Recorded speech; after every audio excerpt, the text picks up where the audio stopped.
The Fed may again raise rates, and there's a looming debt ceiling crisis. What's ahead, and what does it mean for you and your money?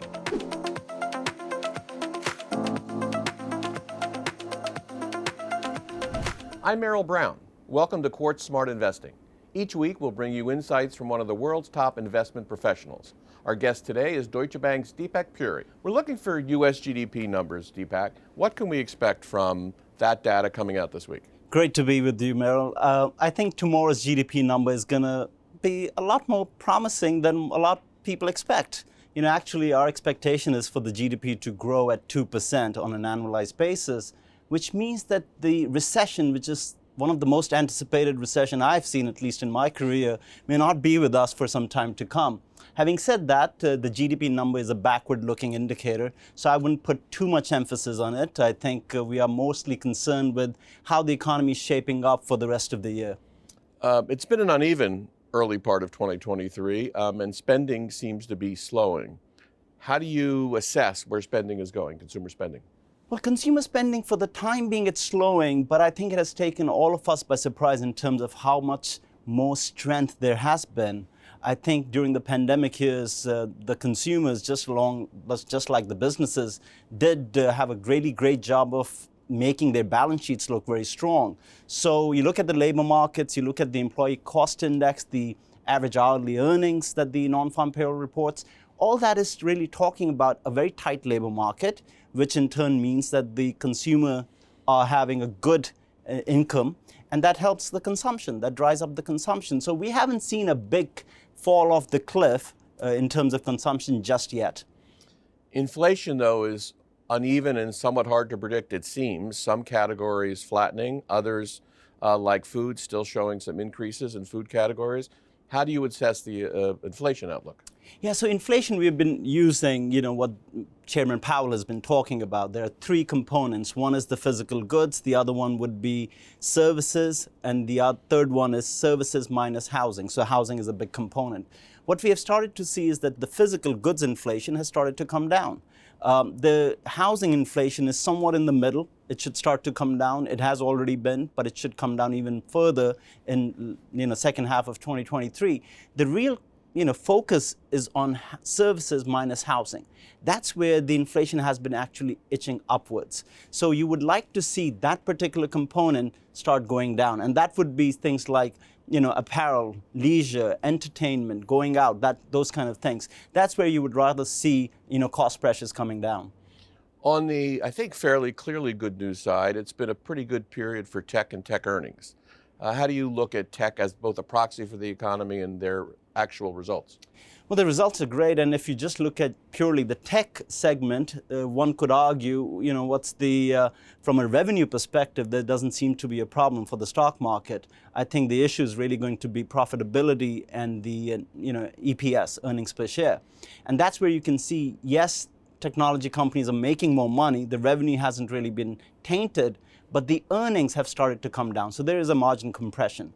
And that's really what you would want to see in this kind of a business cycle.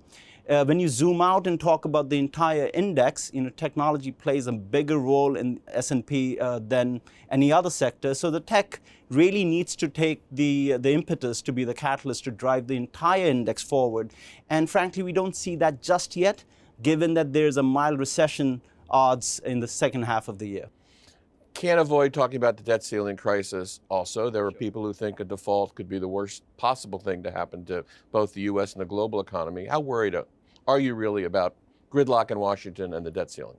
The gridlock is, the setup is such that you expect gridlock for these kind of things. It's been, since 1980, it has been a bone of contention between both parties, no matter who's in power. So, the best blueprint really what we have is 2011. Right after the midterm elections, the Republicans really had a lot of automatic spending cuts before they agreed to that administration, President Obama's administration, to increase the debt ceiling. I think somewhat similar might take place this time around. The X date could be anywhere between July to September, so it's still a couple of months away from the market psychology, even though The first, offer has been put on the table by House Chair McCarthy. So remains to be seen. I really do believe that it's going to go to the wire. And I think it's the last thing the economy needs as we are trying to recover from a pandemic. I would rather see this not be a cause of uncertainty for the markets. Let's talk about the Quartz audience, the investing public out there. How do you think people should be taking all these different factors and coming up with personal strategies? Well, there are a few things. There are very few certainties in investments. One is the ability to save early and take advantage of compounding. So it's very simple, it's very basic, but the sooner you start saving money for investments, for your retirement or whatever financial objective that you may have, the better. The other thing is mean reversion. A lot of these investments and asset classes tend to mean revert. So you want to take into account which ones have been completely bloated.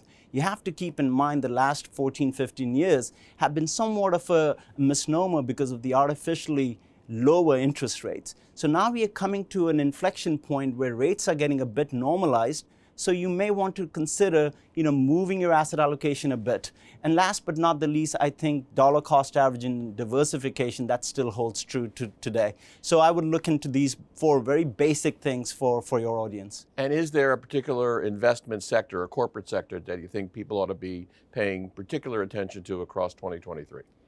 From a corporate sector, if you're talking about, I would say bonds, for example, have for the first time started to look a lot more attractive than they have been over the last decade or so. So I would encourage people to look into investment grade bonds, high quality, short duration, municipal bonds for some high tax earners. That might be a good way to, have your play.